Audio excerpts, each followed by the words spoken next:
முயற்சி செய்தால் சமயத்துல முதுகு தாங்கும் இமயத்தையே மனச இரும்பாக்கணும் மலைய துரும்பாக்கணும் ஆழ்கடல் கூடத்தான்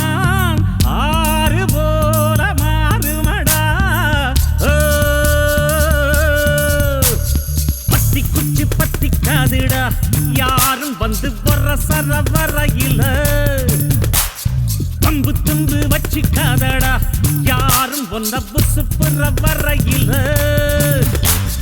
ஈர்க்குச்சியாய் இல்லாம நீ தீக்குச்சியாய் இருடா உள்ளே ஒரு உஷ்ணம் வந்தா உன் வாழ்வில் வெளிச்சம் வரும் வத்தி குச்சி பத்தி காதுடா யாரும் வந்து